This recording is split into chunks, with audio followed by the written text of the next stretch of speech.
मैं बहुत खूबसूरत थी और अभी अभी ताज़ा जवानी की दहलीज पर कदम रखा था। मेरा नाम रिया है। मैं अभी 18 साल की हुई थी। मैं काशिफ जी के यहाँ काम करती थी। काशिफ जी जब भी मुझे देखते हमेशा एक जवान लड़की की तरह सलूक करते, हालांकि उनकी उम्र 55 साल थी। एक रात मेरे पापा रमेश मुझे काशिफ जी के घर रहने के लिए छोड़ गए।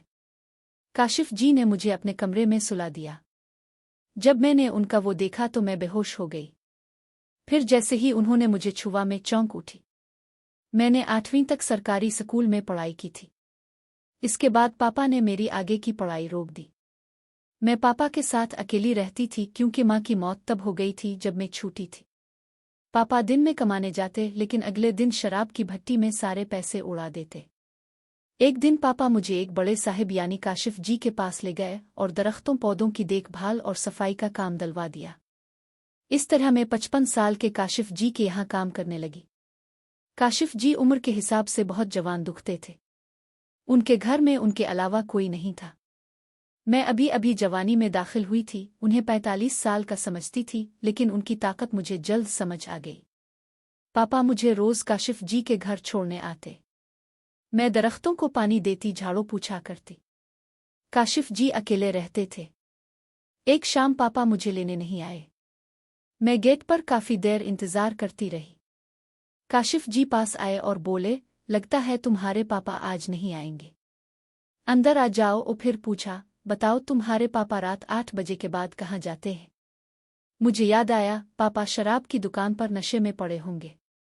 इसलिए मैं काशिफ जी के साथ अंदर चली गई। उन्होंने कहा, अब खाने का वक्त है, आओ मेरे साथ खाना खा लो। हम साथ बैठे।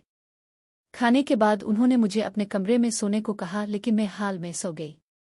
अगली सुबह मैंने कहा, काशिफ जी पापा को फ़ोन करके बुला दीजिए। उन्होंने फ़ोन लगाया लेकिन पापा ने नहीं उठाया। मैं सोचने लगी, एक बाप इतना लापरवाह कैसे हो सकता है? अपनी जवान बेटी को 55 साल के आदमी के साथ अकेला छोड़ दिया। शाम को मैंने काशिफ जी से घर ले जाने की जिद की। घर पहुंचे तो ताला लगा था। पापा कहीं गायब। मजबूरी में फिर काशिफ जी के घर लूट आई। देखते ही देखते 10 दिन बीत गए, पापा नहीं आए। काशिफ जी बहुत अच्छे थे।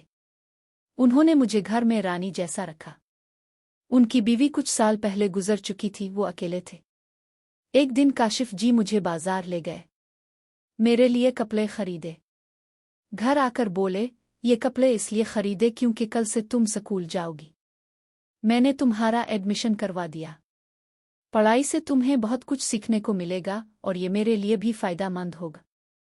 मुझे लगा काशिफ जी ने मुझ पर बहुत बड़ा एहसान किया है।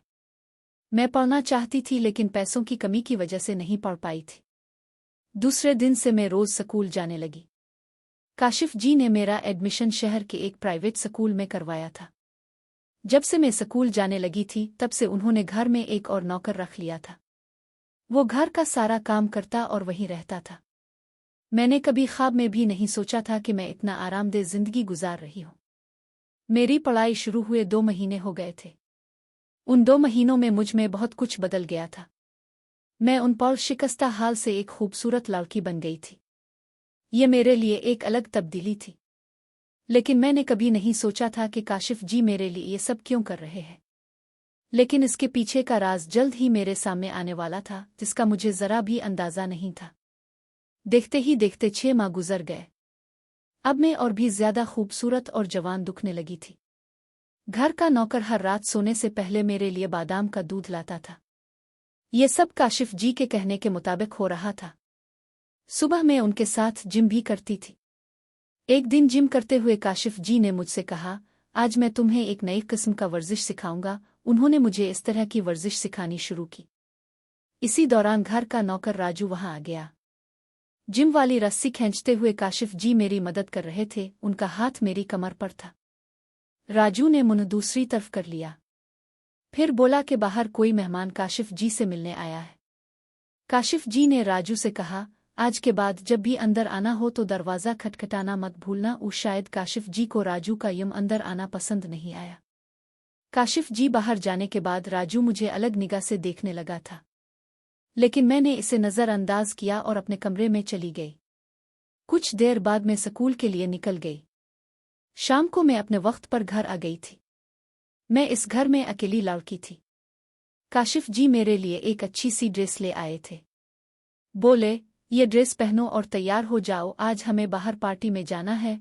मैं वो ड्रेस पहनकर तैयार हो गई।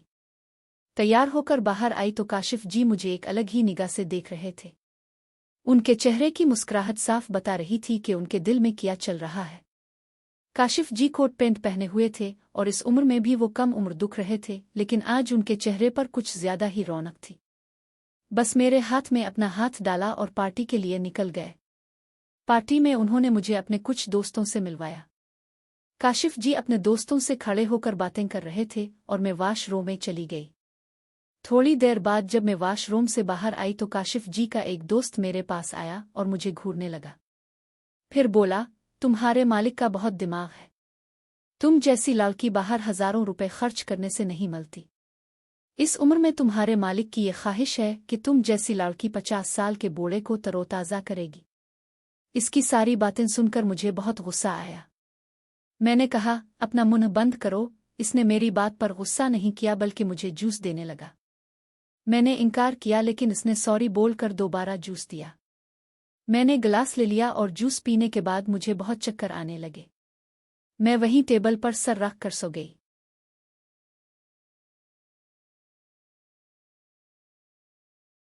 अगली सुबह जब मैं उठी तो खुद को काशिफ जी के कमरे में देखा। मेरे हाथ पर नाखून जैसी एक खराश भी थी। मैं उठकर बैठ गई। फिर राजू नाश्ता लेकर आया जो पहले कभी नहीं हुआ था। वो अब भी शक भरी निगाहों से देख रहा था। मैं इससे बात करने जा रही थी काशिफ जी मेरे कमरे में आ गए। बोले, रिया क्या तुम ठीक हो? मैंने कहा, मेरा सर बहुत भारी हो गया है। काशिफ जी ने कहा, तुमने रात को पार्टी में गलती से जूस की जगह ड्रिंक ले लिया था इसलिए सर भारी हो गया। उन्होंने मुझे दर्द की गोली दी। मैं आज स्कूल भी नहीं गई। पूरा दिन कमरे में सोती रही।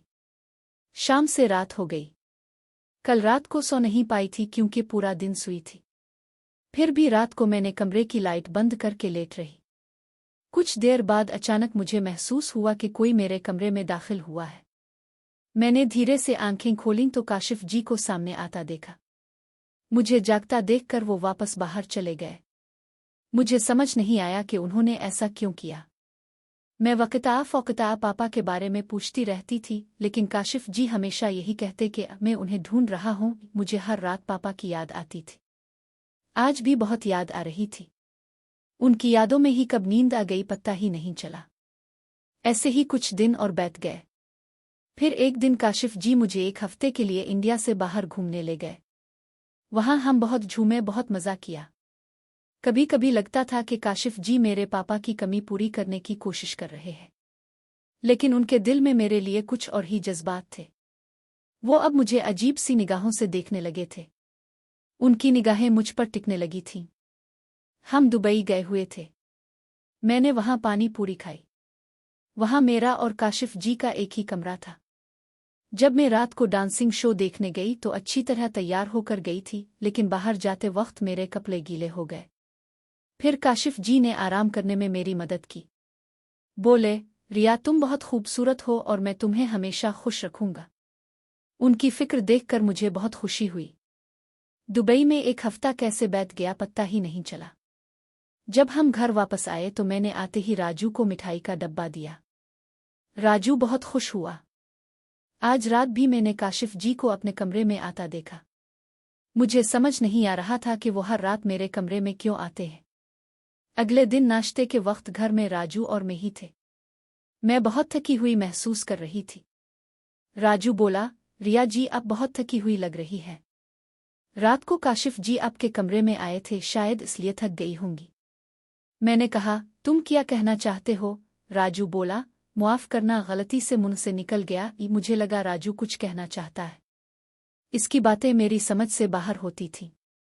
मैं इसे नज़रअंदाज करती रही। अगले दिन स्कूल गई।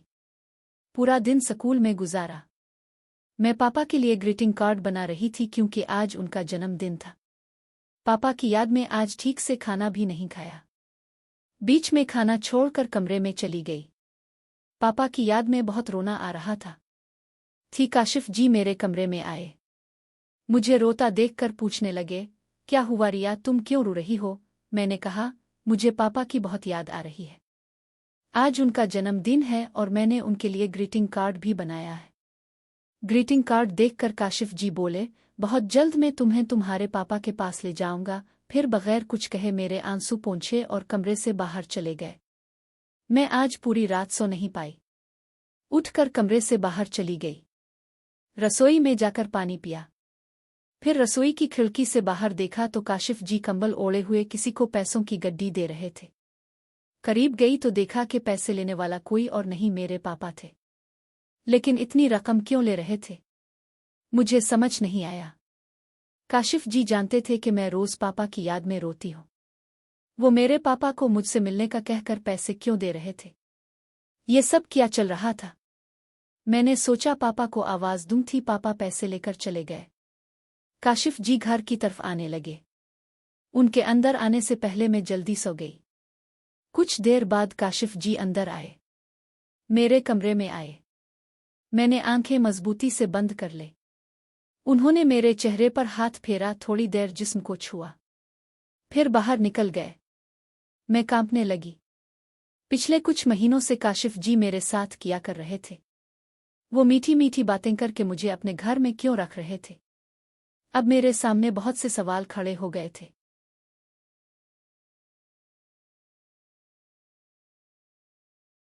मैं आज रात देर से सोई। सुबह उठी तो जिस्म बुखार से तप रहा था। काशिफ जी ने डॉक्टर बुलाकर चेकअप करवाया। डॉक्टर ने दवाइयां दी और चले गए। काशिफ जी आज ऑफिस नहीं गए। पूरा दिन मेरा ख्याल रखते रहे। बोले, तुम इस तरह बीमार कैसे हो सकती हो? तुम्हें मेरे लिए जल्दी ठीक होना पड़ेगा। उनकी ऐसी बातें सुनकर मैं हैरान हुई।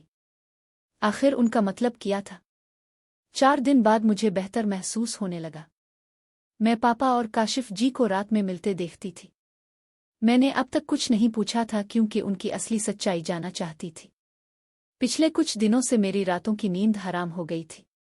हर सुबह थकन महसूस होती थी। आज रात जब सोई तो आधी रात को कमरे का दरवाज़ा खुला। कमरे में धीमी रोशनी जल रही थी। दरवाज़ा बंद हुआ। कुछ पल में मुझे लगा कोई मेरे बिस्तर पर है। अचानक मेरे जिस्म पर हाथ फिरता महसूस हुआ। धीरे धीरे हाथ पार हो रहे थे। फिर इसने मुझे दबोचना शुरू किया। मेरी आंख खिल गई। जल्दी से उठी और लाइट जला दी। देखा तो राजू मेरे बिस्तर पर लेटा था। गुस्से से पूछा, तुम मेरे साथ क्या कर रहे थे? राजू चौंक गया। मैंने कहा, मैं ये हरकत काशिफ जी को बताऊंगी। राजू बोला, तुम हर रात खुशी खुशी अपने मालिक काशिफ जी के साथ रात गुजारती हो। अगर एक रात मेरे साथ गुजार लोगी तो क्या हो जाएगा?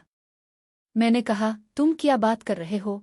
इसने बोलना शुरू किया, मैं रोज रात को देखता हूं कि काशिफ जी आधी रात को तुम्हारे कमरे में आते हैं और वक्त गुजार कर चले जाते हैं। मैं सब समझता हूं। तुम भी एक नौकरानी हो और नौकरानी पर ऐसी मेहरबानी कोई नहीं करता। तुम्हारी खूबसूरती का फायदा उठाया है। तुम इस बड़े आदमी के लिए एक अच्छी दिल बहलाने वाली गुड़िया हो। इसके अल्फाज सुनकर मुझे गुस्सा आया। मैंने इसके कान के नीचे जोरदार थप्पड़ मारा और कमरे से बाहर निकाल दिया। राजू की बातों से काशिफ जी के जज्बात समझ आने लगे थे। अब उन्हें करीब लाने का वक्त आ गया था। जो पर्दे के पीछे हो रहा था वो अब सामने होना था।